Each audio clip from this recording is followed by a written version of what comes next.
y va. Allez, on commence. Allons-y. Donc aujourd'hui, comme je viens de vous le dire tout à l'heure, mais comme je l'avais écrit aussi, nous allons nous pencher sur le premier roman, quasiment le premier roman, pas tout à fait, mais presque le premier roman de Romain Gary, qui s'appelle Éducation européenne. Alors c'est un drôle de titre, Éducation européenne. A priori, on a plutôt l'impression que ça va être un essai de pédagogie ou de philosophie de l'éducation, mais pas du tout, c'est un roman. Et vous allez comprendre tout à l'heure pourquoi ce titre étrange. Donc, comme d'habitude, nous disons quelques mots sur l'auteur lui-même, sur les points principaux de sa vie, juste ce qu'il faut pour comprendre le roman.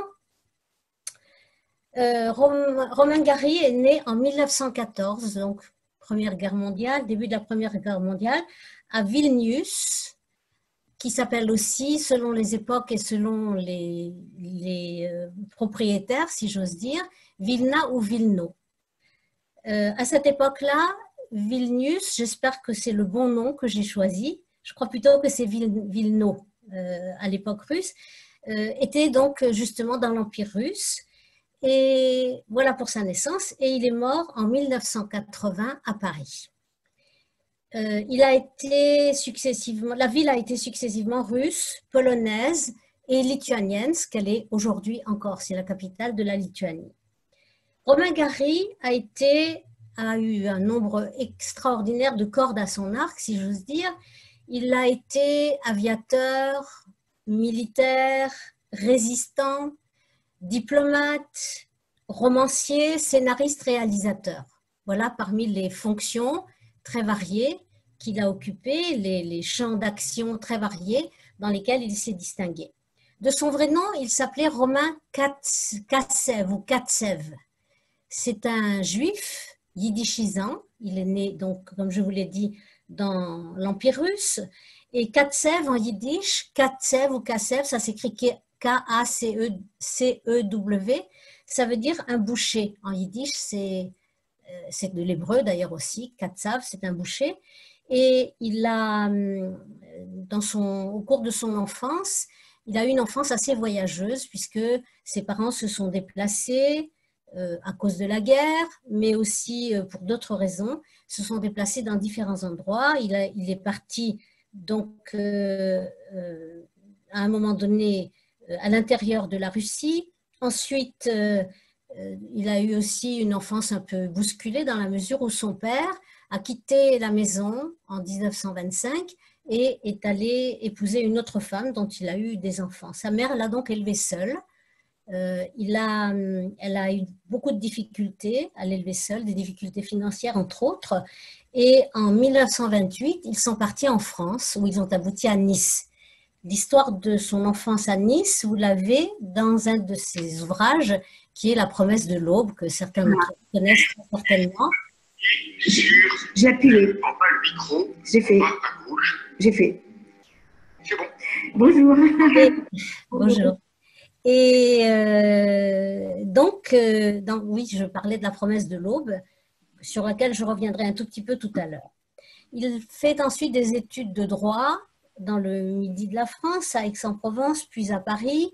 Il fait aussi une préparation militaire au fort de Montrouge, près de Paris.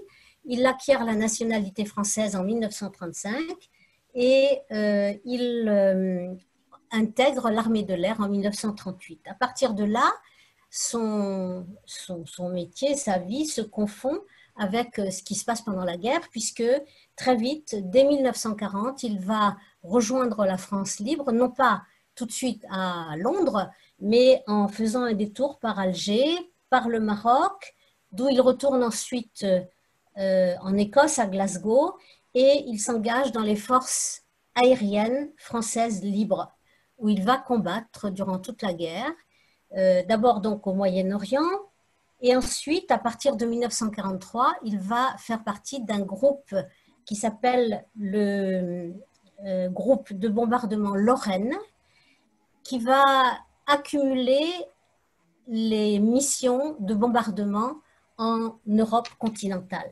Il va totaliser, je crois, une soixantaine de missions, enfin je ne sais plus exactement le nom, mais enfin, il a énormément enchaîné les missions pour combattre le nazisme. Après la guerre, il devient diplomate. Je n'entre pas dans le détail, il passe par des affectations diverses, par des pays divers, et il se marie 2 fois, dont la deuxième fois, 3 fois même, je crois, la deuxième fois avec une actrice dont vous connaissez le nom, qui est Jean Seberg. Et finalement, il se suicide à l'âge de 66 ans à Paris. Pourquoi se suicide-t-il? Il avait dit d'avance qu'il refusait de vieillir. Vieillir, dit-il, catastrophe, mais ça ne m'arrivera pas, jamais. Et donc, voilà, une vie assez brève finalement, mais extrêmement remplie. Les œuvres, je vais en citer quelques-unes, pas toutes.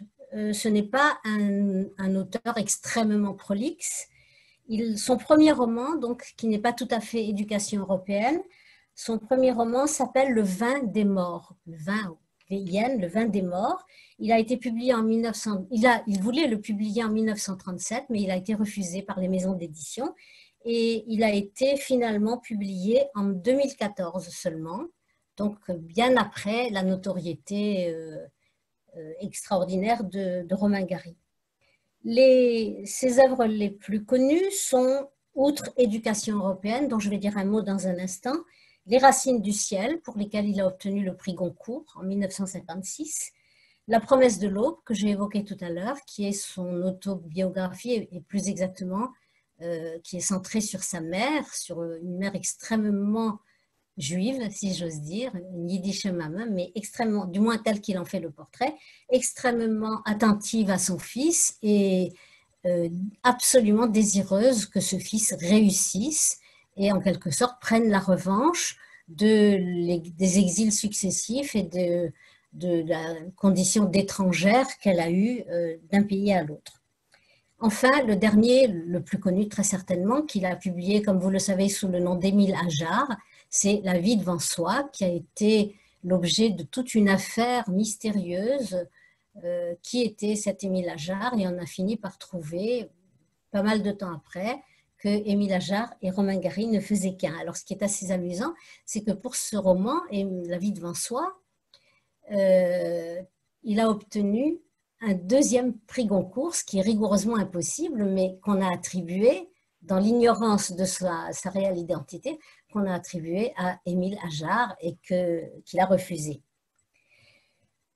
Il a également fait 2 films, il a été proche des milieux du cinéma, il a participé à des jurys cinématographiques, il a participé aussi à la scénarisation du film qui a été tiré des Racines du ciel, et il a fait lui-même 2 films, en 1968, Les oiseaux vont mourir au Pérou, et en 1972, Police Magnum. Voilà, ce sera tout pour sa vie. Je vais maintenant aborder de façon un peu globale le roman, donc Éducation européenne. C'est un roman, comme je vous l'ai dit, qui a été publié, c'est un des premiers, alors je ne vous l'ai pas dit, il a été publié, d'abord il a été écrit, et ça c'est très important de le savoir, il a été écrit, terminé en tout cas en 1943, donc en pleine guerre, et l'année même où il a enchaîné des missions extrêmement nombreuses de bombardement et où il était constamment confronté à la peur de la mort. Il a écrit ce roman donc au retour de ses missions, dans les moments qu'il pouvait consacrer à la littérature, avec l'idée, dit-il, qu'il fallait laisser une trace au cas où il mourrait. Il était jeune à l'époque. Et ce roman est marqué, bien sûr, par la guerre, comme nous allons le voir. Ce qui est aussi intéressant, c'est qu'il a été publié d'abord de façon confidentielle en 1944 en anglais. Donc traduit, il l'a écrit en français, mais il a été traduit en anglais et publié sous le titre Forest of Anger, la forêt de la colère.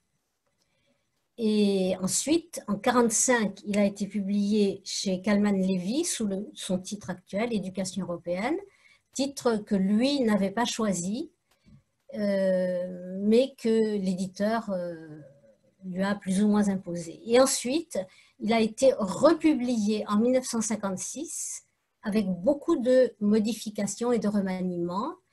C'est un roman qui était plus court à l'origine, en 1945. Là, il l'a rallongé, il a ajouté des éléments, un certain nombre d'éléments, en particulier un personnage dont je parlerai si j'ai le temps tout à l'heure.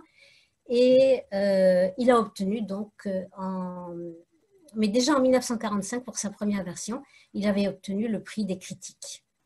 C'est un roman qui a été extrêmement bien accueilli et qui a été finalement traduit en 37 langues.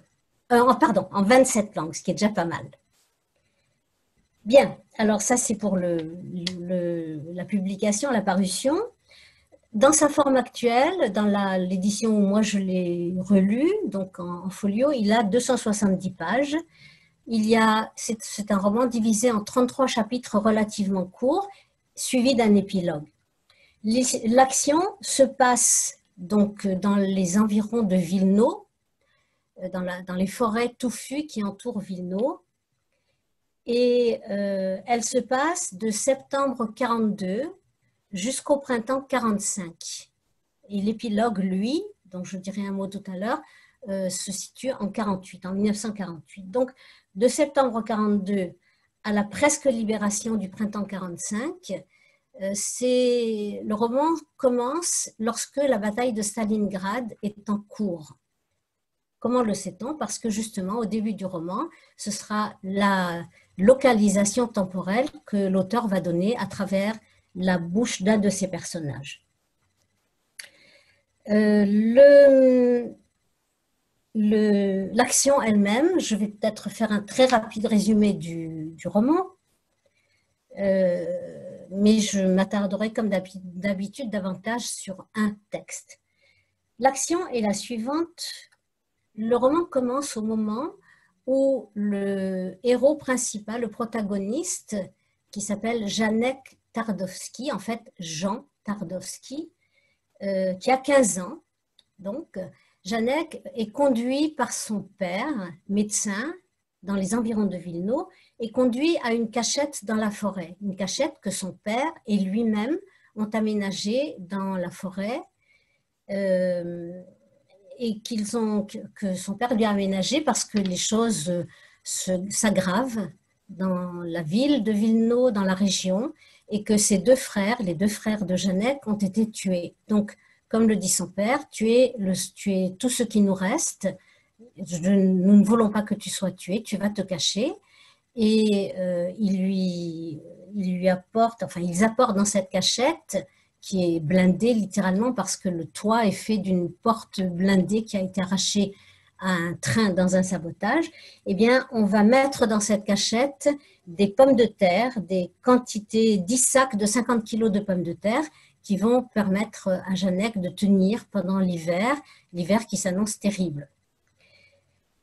Le père revient le lendemain, le surlendemain, et puis plus rien. Le père ne revient pas. On apprendra que, comme vous pouvez vous en douter, son père a été tué. A été tué comment? Eh bien, il est allé, pendant qu'il était absent, pendant qu'il était venu rendre visite à son fils, les nazis ont ramassé les femmes et les filles du faubourg de Wilno où ils se trouvaient, qui s'appelle Sucharki, et ils les ont amenées dans un palais d'été où elles vont servir simplement de prostituées aux nazis qui sont dans cet endroit-là. Et parmi les femmes qui ont été enlevées, il y a la femme du médecin. Donc, ce qui se passe, c'est qu'on l'apprendra dans un des premiers chapitres du livre, le médecin va, en arguant de sa qualité de médecin justement, entrer dans le château avec sa sacoche de médecin et il va arroser tout ce qu'il peut de l'intérieur du château avec une arme qu'il a apportée et lui-même, bien sûr, va mourir dans cette action de représailles et de désespoir. Donc Janek, comme son père le lui avait indiqué, lorsqu'il ne voit personne venir, comprend plus ou moins clairement qu'il s'est passé quelque chose et il va, sur le conseil que son père lui avait donné, il va sortir dans la forêt et se rendre chez les partisans. Les partisans, c'est un autre nom des résistants. Il y a dans la forêt, autour de Wilno, des groupes de partisans qui sont extrêmement décimés par la guerre et qui se terrent, se cachent entre les coups, les sabotages et les coups d'éclat qu'ils essayent de faire contre l'occupant nazi.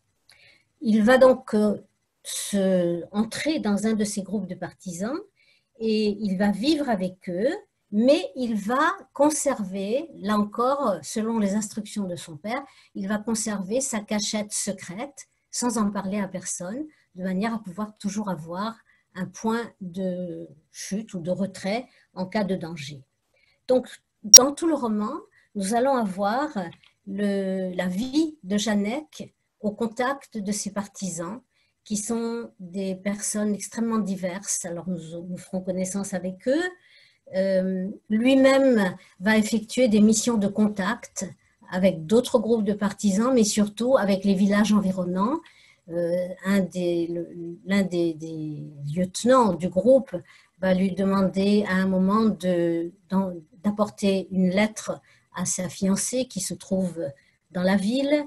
Il va aussi avoir à collecter, dans la mesure du possible, des renseignements, à établir le contact aussi entre ses camarades, l'un de ses camarades et les parents de ses camarades. Il va se rendre utile de cette façon-là. Et au cours de des jours qui passent, il va rencontrer Zosia, qui est une gamine de 15 ans. Zosia a déjà été présentée au lecteur précisément dans le château où se trouvaient les femmes enlevées et utilisées comme prostituées.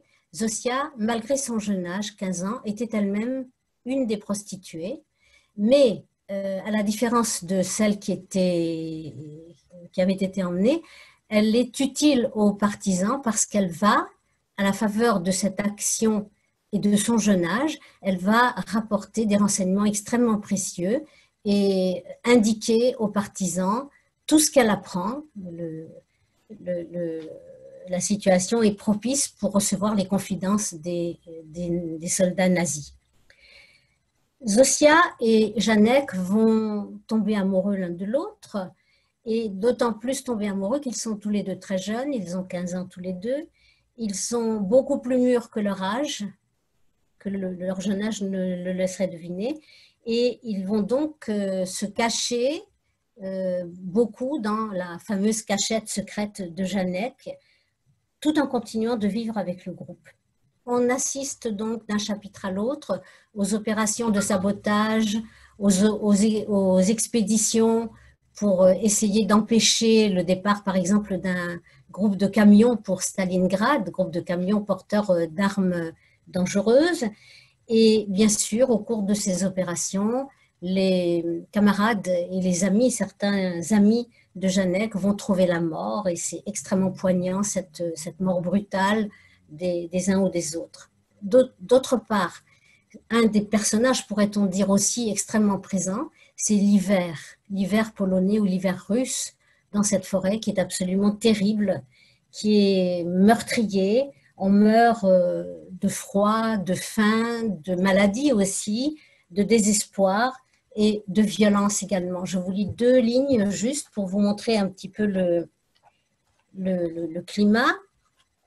C'est au cours d'une de ces heures froides où le cœur des hommes et des bêtes se glace peu à peu et la vie n'attend qu'un signe mystérieux pour s'arrêter, que mourut Tadek. Tadek, c'est l'un des compagnons l'un des partisans proches de Janek, qui lui est tuberculeux, qui sait très bien qu'il ne franchira pas l'étape de la forêt froide et de la guerre, et c'est donc au cours de cette nuit glacée que meurt Tadek.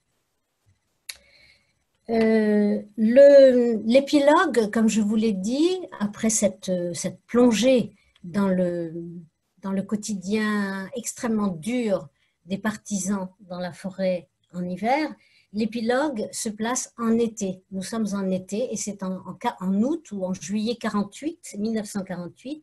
Janek a maintenant 21 ans. Il revient, il est maintenant lieutenant de l'armée polonaise et il revient en quelque sorte en pèlerinage dans la forêt où il a été caché et où il a rencontré Zosia. Il se souvient, et c'est à la faveur de cet épilogue, l'auteur nous raconte en flashback un certain nombre d'épisodes importants, la mort en particulier de son ami le plus proche. Et il va donc, au cours de cet épilogue, nous apprenons que Zosia se trouve à Wilno et qu'ils ont maintenant tous les deux un petit garçon de 3 ans. Occasion pour lui de rappeler l'accouchement qui a eu lieu dans la grotte, dans la cachette, évidemment, dans des conditions assez terribles.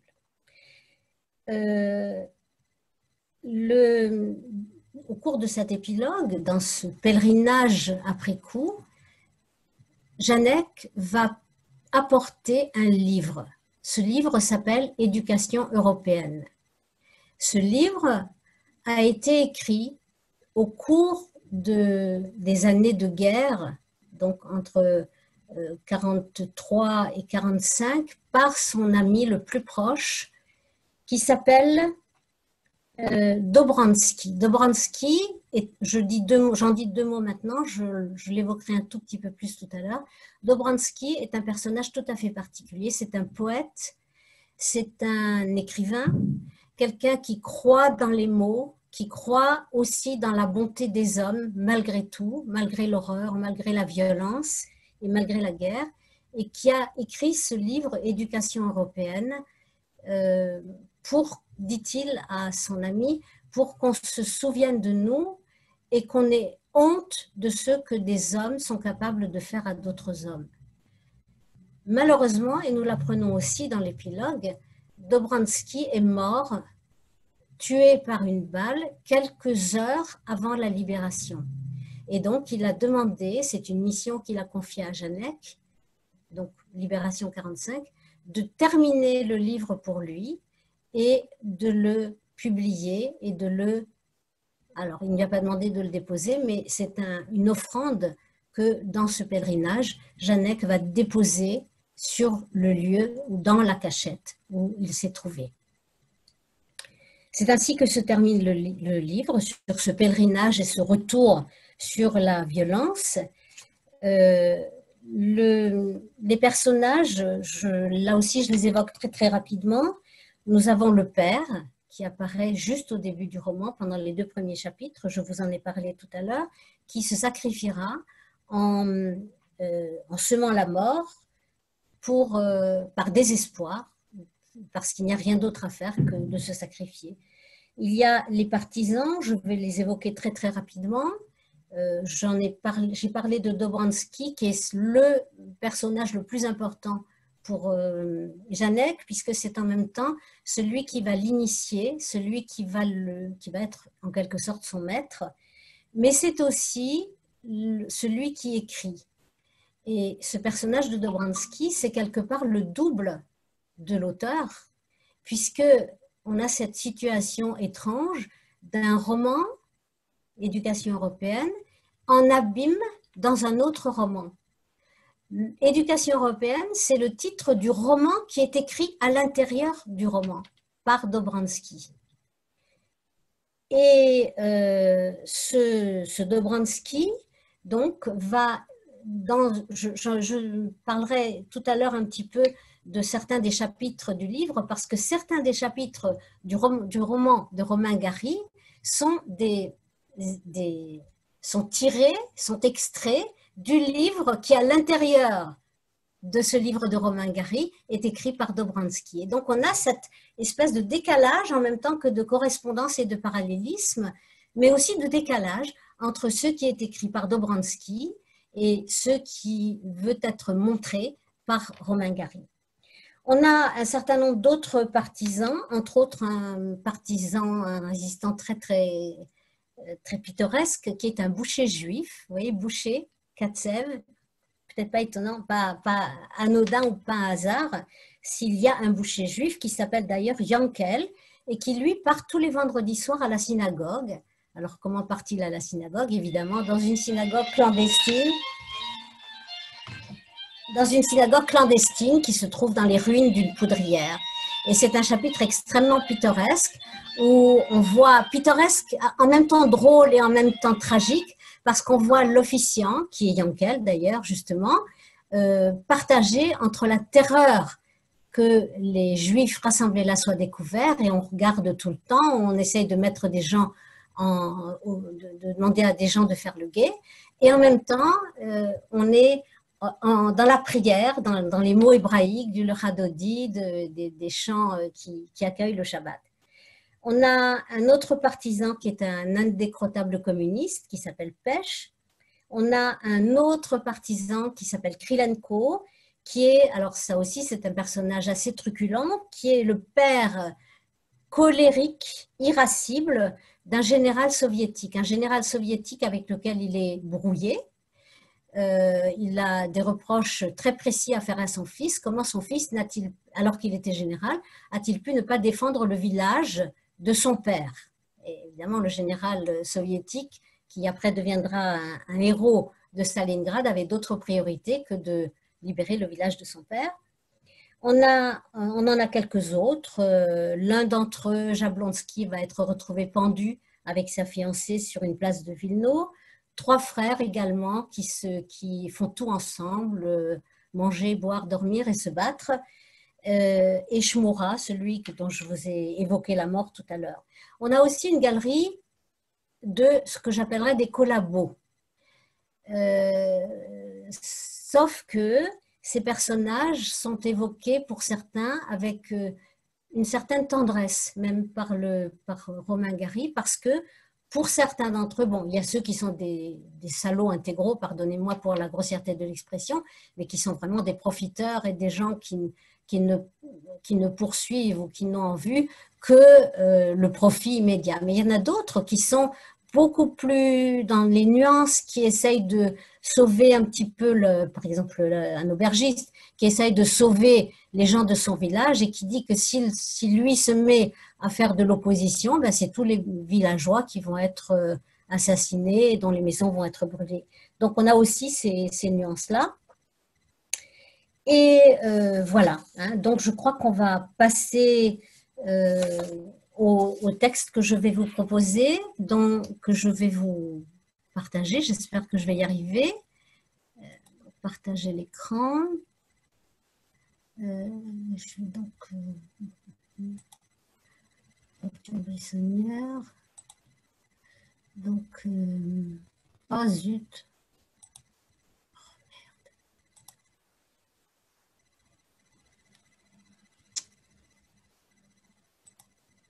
Alors, donc le voilà. Romain Gary.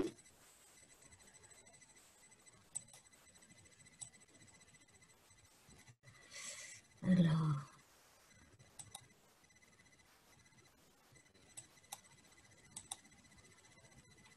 Donc,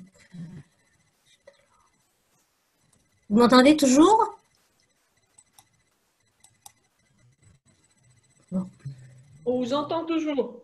Oui, alors j'essaie de voir comment on fait pour je ne me souviens plus comment on fait pour partager l'écran là, pour amener ça sur le. Bon, je ne sais plus.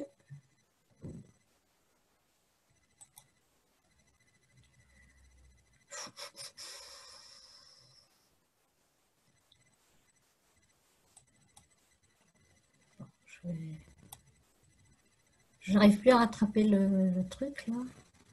Je crois qu'il faut l'enregistrer d'abord, Jacqueline. C'est fait, c'est sur mon bureau, mais je ne sais pas comment l'amener. Je crois qu'il faut l'enregistrer dans le téléchargement. Mais il y est. Ah. Alors, comment est-ce Alors, je ne sais pas. Et pourquoi j'arrive pas à rattraper maintenant? Attendez, on va y arriver. Il y a une flèche verte en haut de l'écran, partagée à droite. Il faut appuyer à monter. C'est une petite flèche. Mais j'arrive même plus à attraper les. Attendez. Il faut monter la souris en haut et appuyer sur partager. Elle n'a pas entendu. J'arrive même plus à voir l'écran où je vous vois tous. Oh là là là là là là. Anne-Sophie est là? Non. Pour nous voir tous, tu m'entends? Oui, je t'entends. Pour nous voir tous, tu vois, tu as un petit carré avec plein de petits carrés en haut. Mais il n'y est plus. Ah, attendez, attendez. Je crois que je vais y arriver. Non. La flèche verte. Mais j'ai plus ça. J'ai le truc d'avant. Il faut remonter la souris jusqu'en haut. Il n'y a plus de flèche verte. J'ai en réunion Zoom. Après, j'ai Les micros, caméra, la flèche verte et participants. La flèche verte est entre la caméra et les participants. Mais j'ai plus cet écran-là. J'arrive plus à le retrouver. Si la flèche, si la souris n'est pas en haut, il n'apparaît pas. Ah, attendez. Regarde, si tu montes, tu vas le voir. Et il y a Speaker View. Pas que celui qui parle. J'ai l'écran où il y a marqué réunion, contact, chat, accueil. Ça, c'est en bas. Non, en haut. En haut. Réunion périodique. Alors, regardez en bas, alors peut-être ça s'est inversé chez vous.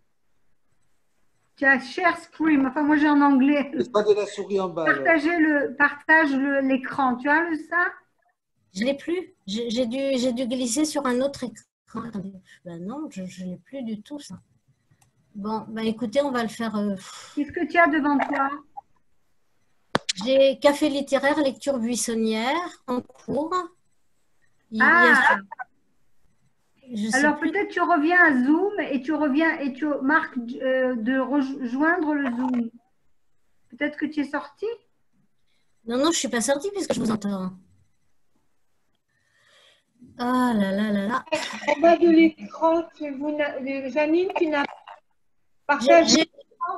Oui, j'ai les vignettes séparées de chacun de vous. Ah, attendez, arrêtez la vidéo. Non, il ne faut pas que je fasse ça. Participant, tu as le participant conversé. J'ai plus tout ça. C'est parti. Afficher l'invitation à une réunion, je ne sais pas du tout. Bon, peut-être je téléphone à... Bon, écoutez, on essaye de faire comme ça. Alors, vous me voyez, vous? Oui, très bien. Oui. Mais au besoin, il faut retourner sur Zoom. Il faut retourner sur Zoom et recliquer dessus. C'est ce que j'ai fait. Peut-être que si tu lis, nous, on t'écoute. Mais oui. Oui, bon, d'accord, je veux bien. On fait comme ça, mais ça m'embête de ne pas voir. Je ne sais pas comment on peut retourner sur l'écran précédent. On est toujours là, hein, de toute manière. Bon, on est toujours là. Alors, vous allez entendre ma voix. Madame Elkoubi, vous pouvez rappeler le chapitre, s'il vous plaît, comme ça je peux le suivre sur mon... Alors, c'est le chapitre 26. Merci beaucoup. Chapitre 26, dans mon édition, page 169. Alors, je vous explique où on est. Donc, dans le chapitre 26, il est question de ce que le narrateur appelle le Wunderkind. Le Wunderkind, ça veut dire un enfant prodige, un enfant miracle.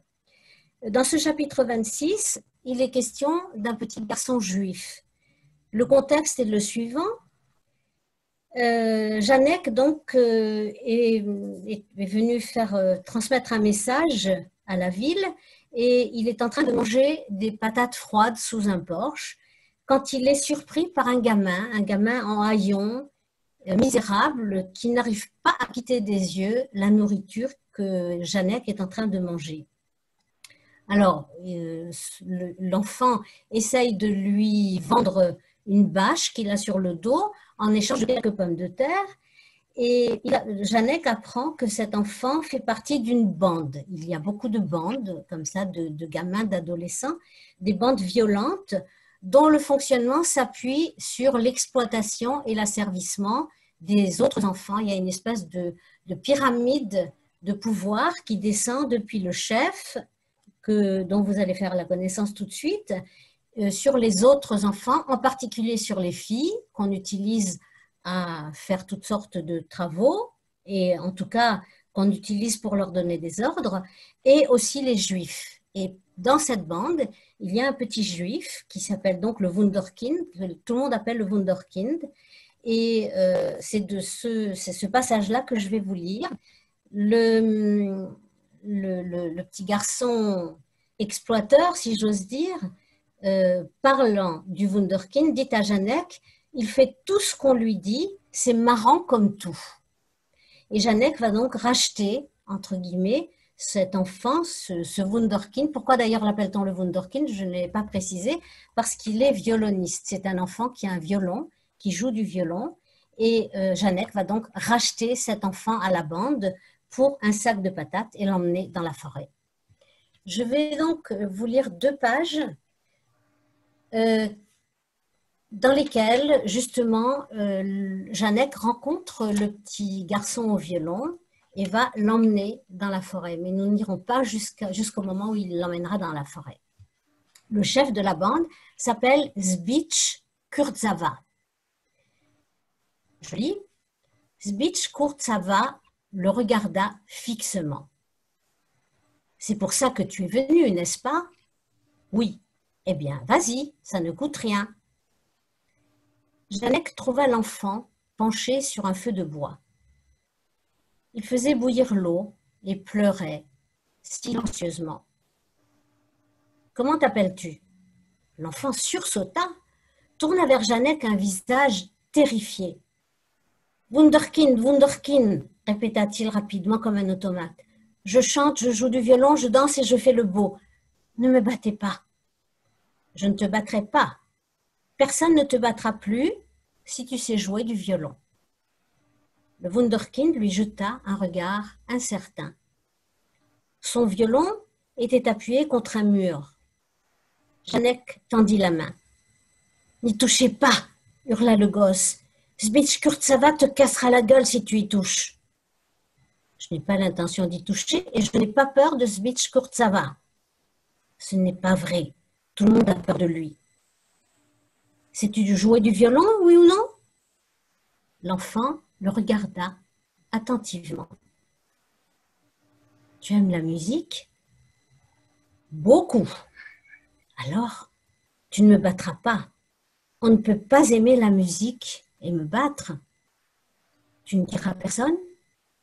À personne. Alors, écoute. Il saisit le violon. Debout au milieu de la cave puante, vêtu de chiffon sale, l'enfant juif, aux parents massacrés dans un ghetto, réhabilitait le monde et les hommes, réhabilitait Dieu. Il jouait. Son visage n'était plus laid. Son corps maladroit n'était plus ridicule. Et dans sa main menue, l'archet était devenu une baguette enchantée. La tête rejetée en arrière à la manière des vainqueurs, les lèvres entr'ouvertes dans un sourire de triomphe, il jouait. Le monde était sorti du chaos. Il avait pris une forme harmonieuse et pure. Au commencement mourut la haine. Et aux premiers accords, la faim, le mépris et la laideur avaient fui, pareils à des larves obscures que la lumière aveugle et tue. Dans tous les cœurs vivait la chaleur de l'amour. Toutes les mains étaient tendues, toutes les poitrines fraternelles. De temps en temps, l'enfant s'arrêtait et jetait à Janek un regard de triomphe. « Encore !» murmurait Janek. L'enfant continuait. Et soudain, Janek eut peur. Il eut peur de la mort.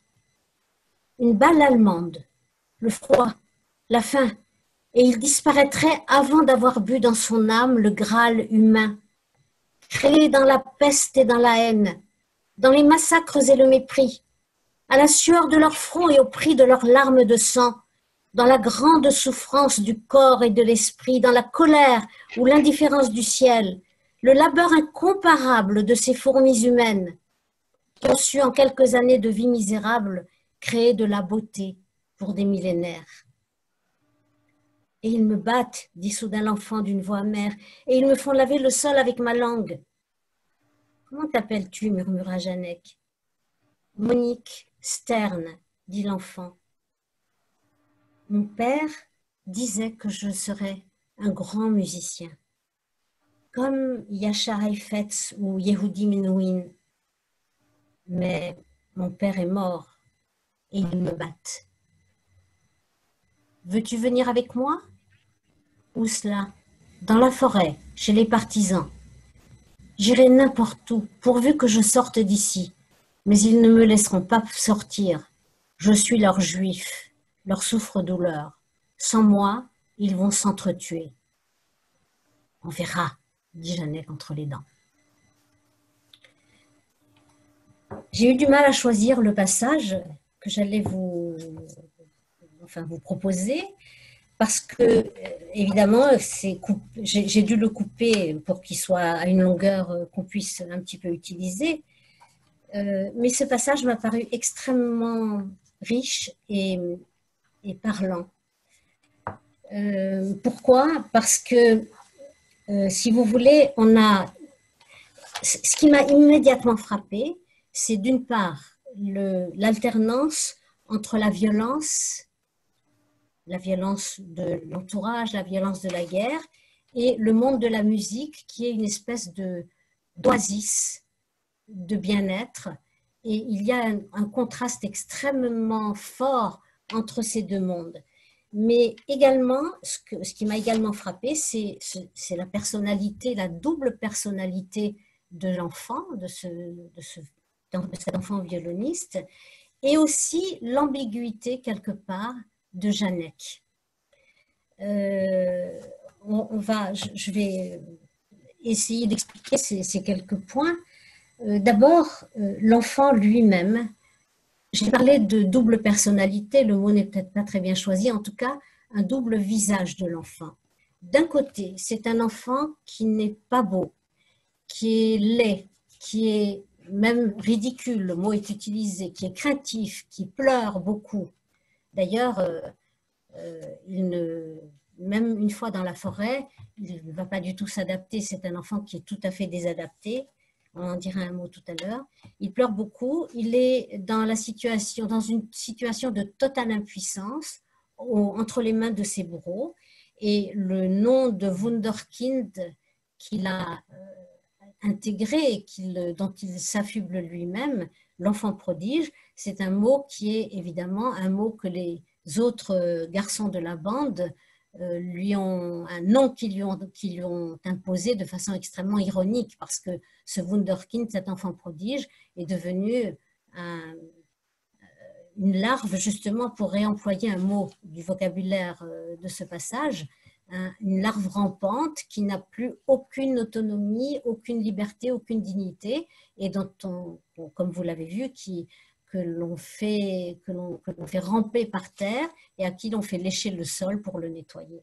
Donc, d'un côté, on a cet aspect-là d'un enfant totalement détruit intérieurement, totalement abîmé, qui est seul au monde.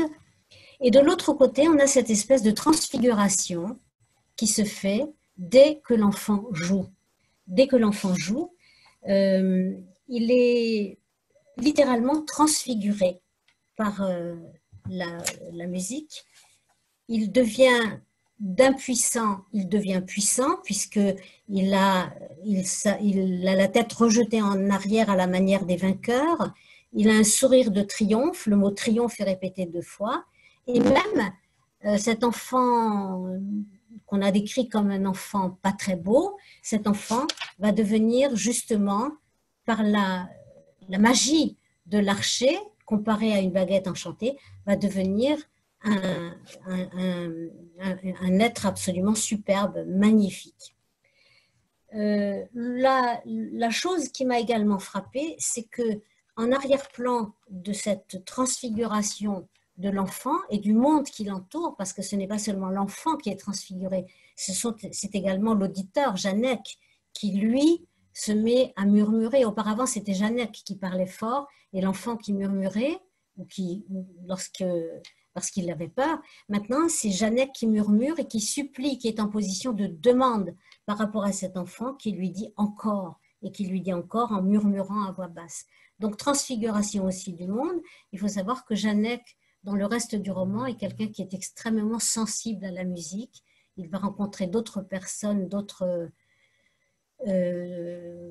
même un soldat allemand complètement perdu dans cette guerre, qui ne s'y reconnaît pas, qui lui aussi est un amoureux de musique. Et cette musique va être précisément un point de rencontre, un trait d'union entre lui et d'autres personnages. D'ailleurs, dans la construction de ce passage que je viens de vous lire, on voit exactement ça. On a la musique comme trait d'union. Regardez comment le passage est construit. On a d'une part la première partie, l'enfant. On a la dernière partie, Janek. Le passage se répartit entre l'enfant et Janek, entre Moniek et Janek. Et au milieu, on a ce passage prodigieux où tout se transforme, où tout se transfigure sous l'effet de la musique. C'est tellement fort, cette transfiguration et cette transformation est tellement forte que peut-être sans le vouloir, le narrateur, l'auteur ici, retrouve des accents de la Bible. Regardez, on est presque en présence d'une création. Le monde était sorti du chaos, comme au moment de la création biblique, où on nous dit que le monde est sorti du chaos, à peu près dans ces termes-là, en tout cas avec le terme chaos, et également avec l'importance de la lumière, puisque la lumière, c'est vraiment l'élément créateur par excellence dans la Bible. Et on a quelque part, en arrière-plan de cette de ce très beau passage, on a cette idée que la musique, c'est un monde qui se crée et un monde qui crée les gens et un monde qui se crée et des hommes qui se créent, qui changent, qui sortent de la laideur et de la disharmonie précédente pour construire quelque chose d'absolument magnifique. Et donc, d'une part, on a cette réminiscence de la Bible, c'est une création qui se fait là par ce morceau de musique que l'enfant joue en oubliant tout ce qui se passe autour de lui. Mais on a aussi quelque chose de l'ordre d'Orphée, de l'ordre du personnage de la mythologie grecque, Orphée, dont vous savez qu'il était capable d'imposer silence à tous les animaux et de s'imposer par sa musique à la création tout entière. Or, un peu plus loin, dans un passage que je ne lirai pas ici, lorsque Moniek va jouer dans la forêt, eh bien, il a ce même effet magique sur tous ceux qui l'écoutent et sur des gens qui en particulier, d'ailleurs, ne veulent pas le reconnaître, mais qui se cachent pour l'entendre jouer parce que sa musique a sur eux un effet tout à fait extraordinaire.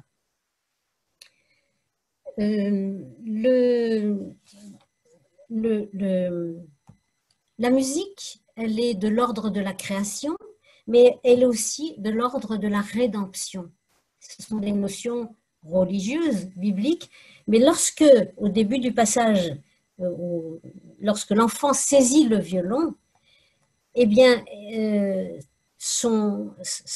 la transfiguration qu'il opère va, dit le narrateur, réhabiliter le monde et les hommes, réhabiliter Dieu. Elle a cette fonction de réhabiliter, c'est-à-dire de redonner un sens à un monde et même à Dieu, dont pourtant il n'est pas beaucoup question parce que la plupart des personnages qui apparaissent dans le roman, sauf un, sont profondément athées et profondément persuadés du vide du ciel et de l'indifférence du monde au sort des humains. On a donc d'un côté cette merveille, cette espèce d'oasis, cette création du monde par la musique.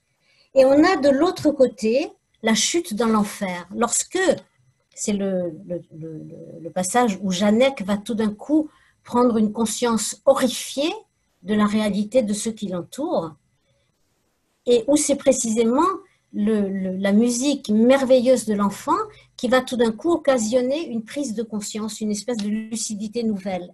Et là, ce n'est plus la création, ce n'est plus l'oasis ou le paradis qui apparaissent, c'est l'enfer. Et le passage est tout à fait extraordinaire parce que cette peur, cette angoisse profonde qui assaille Janek, qui s'insinue dans le corps tout entier de Janek, va faire que le narrateur va s'exprimer avec une espèce de longue phrase énumérative, accumulative, dans laquelle on a l'impression que le personnage, Janek, mais le lecteur aussi, croule littéralement sous le poids et la charge de cette horreur-là. Toute cette phrase qui commence par « Et soudain Janek eut peur », il eut peur de la mort, tout ce paragraphe-là, ce n'est qu'une seule longue phrase où, encore une fois, le personnage et le lecteur aussi sont écrasés sous le poids et l'horreur de la réalité. Alors, le poids et l'horreur de la réalité qui sont accablants, ce sont la mort, évidemment, la mort stupide, prématurée, tout le gâchis que ça occasionne, les souffrances inutiles, au prix des larmes de sang, la sueur de leur front, qui est encore une fois un clin d'œil aussi, évidemment, au texte biblique, avec le mot de créer également, mais une création qui bascule dans l'infernal, qui bascule dans la destruction. Et la destruction, une destruction qui se fait dans l'indifférence du ciel, ou peut-être dans sa colère, peut-être Dieu existe-t-il quelque part et est-il essentiellement hostile à l'humanité. Et il y a une chose qui peut-être est encore pire à noter que les autres, c'est que cette beauté, la musique, cette beauté dont les hommes sont capables, que les hommes sont capables de créer au milieu d'une telle misère, d'une telle souffrance, d'un tel envahissement de mort et d'abandon et de déréliction, eh bien même cette musique-là créée par les fourmis humaines, même cette musique-là, qui devait être créée pour des millénaires, elle va être détruite. C'est donc la rédemption d'un côté et la chute dans l'enfer de l'autre, pour reprendre encore une fois des métaphores bibliques. Tout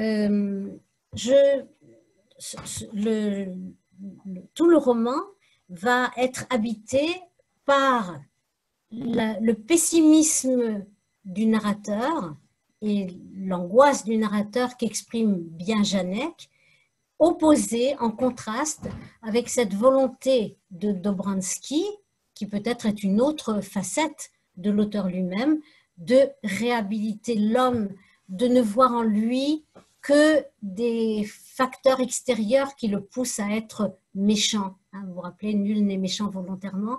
C'est un peu ce que dit Dobransky. Mais le roman va se terminer et je vous lis les toutes dernières lignes qui vont, vous allez le voir, aller vraiment dans le sens de ce que nous venons de voir, dans le sens de cette chute, de cette descente dans l'enfer, avec cette métaphore des fourmis, qui est une métaphore récurrente dans le livre.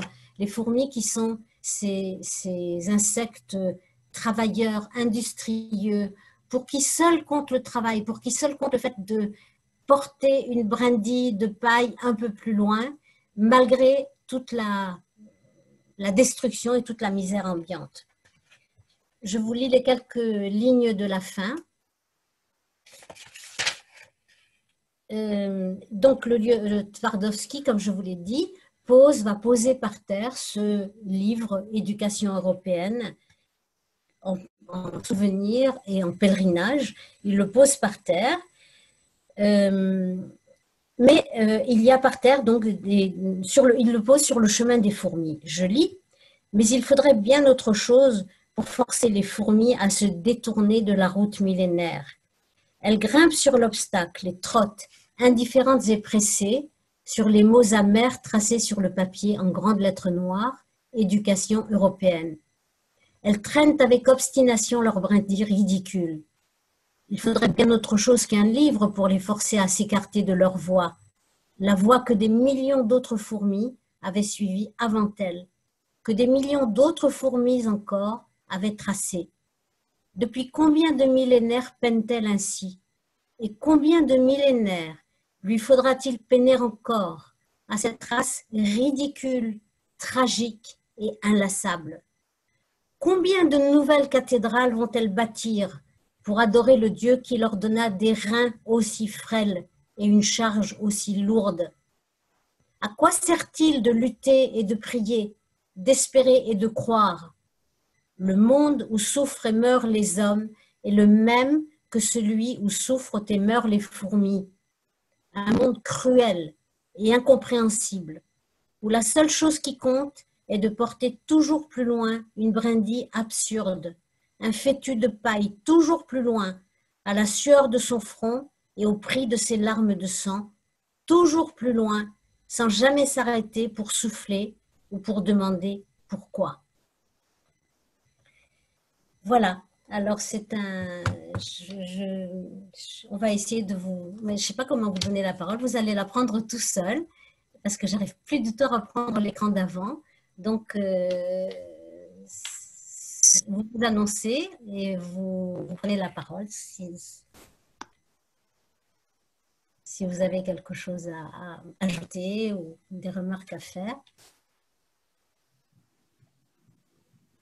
Là, je ne sais pas si vous m'entendez, c'est Doris Angèle. Je n'ai qu'une personne sur mon écran à la fois, donc je n'ai que toi. Ah, tu me vois, d'accord, ok. Moi, je te vois très bien, je t'ai très bien entendu.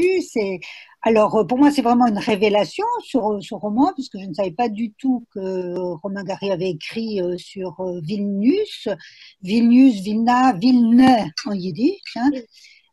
Pour moi, ça m'intéresse vraiment énormément puisqu'a vécu là-bas le grand écrivain yiddish Avrom Sutzkever qui a passé toute la guerre dans le ghetto de Vilnius, puis dans les forêts avec les partisans.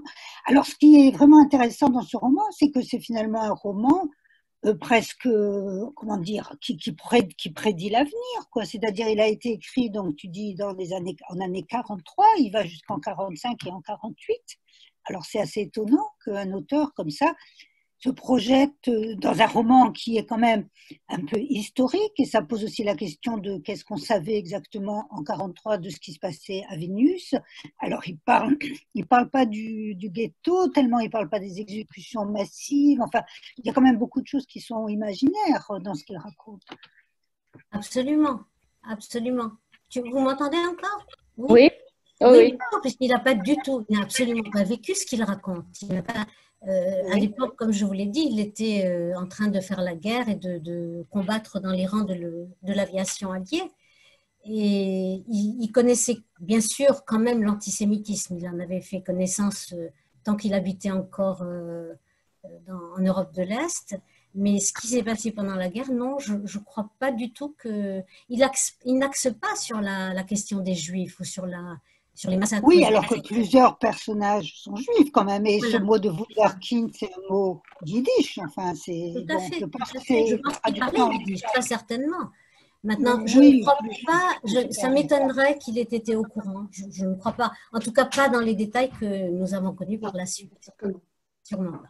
Oui, de même que la libération de Vilnius, c'est quand même juin 44 déjà, alors qu'il la met en 45. Hein, voilà, donc, en 43, il pouvait pas le savoir. Hein, non, mais c'est extrêmement intéressant. Je vais vraiment essayer de le lire. Envie de le lire. Qui d'autre? Alors, moi, ce passage que vous avez lu, Janine, m'a fait penser justement, vous dites que la musique est comme un petit fil qu'on retrouve tout au long du roman. Mais dès le début du roman, à la fin du chapitre 6, quand il rejoint les partisans et qu'il reçoit sa première mission, il est envoyé justement par l'un des partisans porter une lettre à sa fiancée. Et il se trouve qu'elle est en train de jouer du Chopin.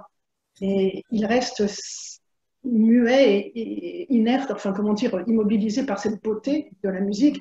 Et là, il y a aussi cette idée qui se superpose, la beauté de la musique et la beauté de la personne qui la joue.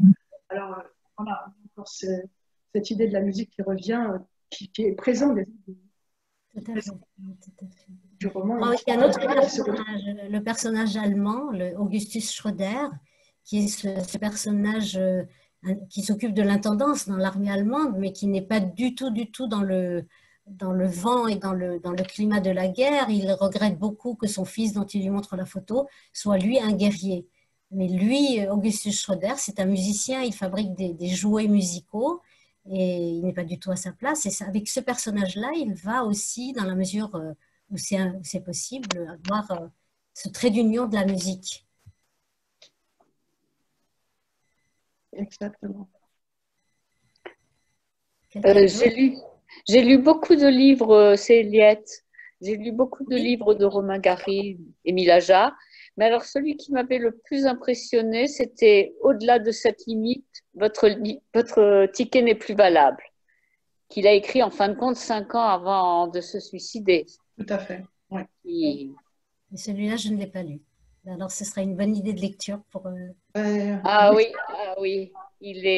C'est tous les problèmes de la vieillesse qui commencent à lui poser, à le remettre en question. Hein. Et là, ce livre était totalement différent des autres. Très bien, bon, c'est une idée. Merci, Eliette. Je t'en prie. Très intéressant ton exposé, franchement. Comme d'habitude. Comme d'habitude.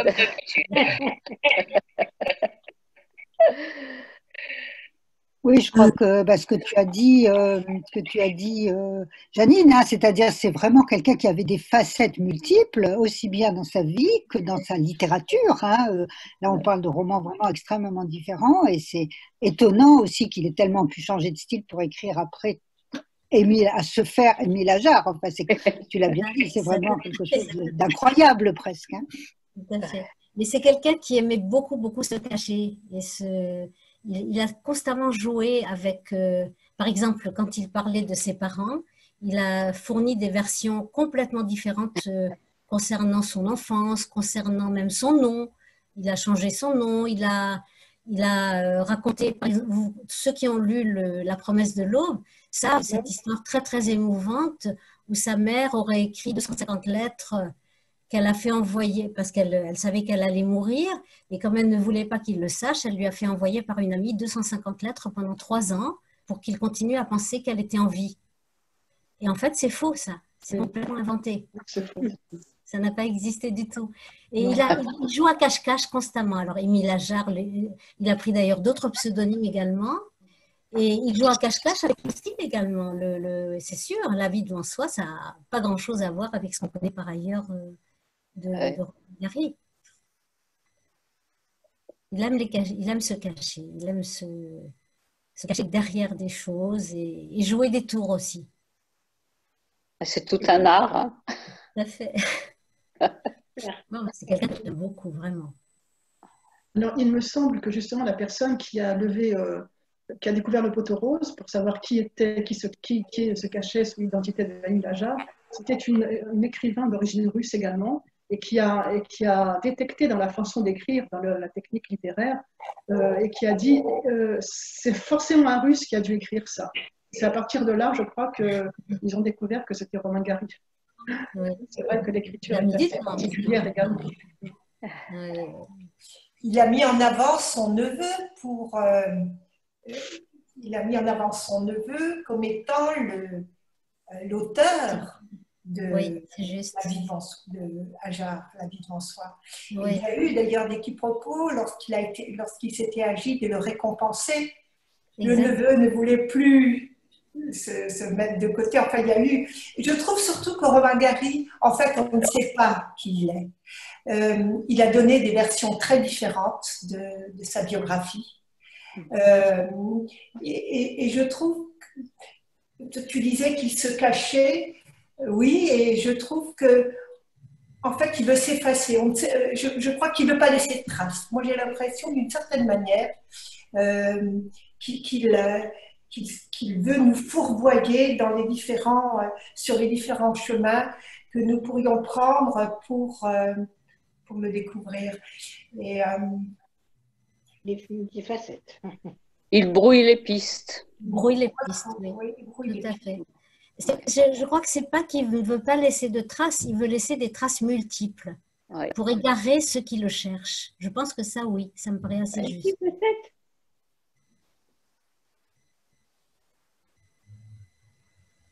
Oui? Oui, c'est juif. J'allais dire pour égarer ceux qui le cherchent, mais ajouter à ce que vous venez de dire, pour s'égarer lui-même dans sa recherche de lui-même, en fait, aussi, parce que la multiplicité de toutes les tâches, les fonctions qu'il a occupées, les différentes identités qu'il a revêtues durant sa vie, dans la promesse de l'aube, il y a un passage où il se cherche un nom, comme vous l'avez évoqué aussi. Donc il est à la recherche aussi de lui-même, en fait, dont c'est ça, il brouille ses traces aussi pour lui, il me semble également. Sans doute, oui. Ok. Probablement. Merci. Bon, merci à vous. Désolée pour le couac technique. À bientôt.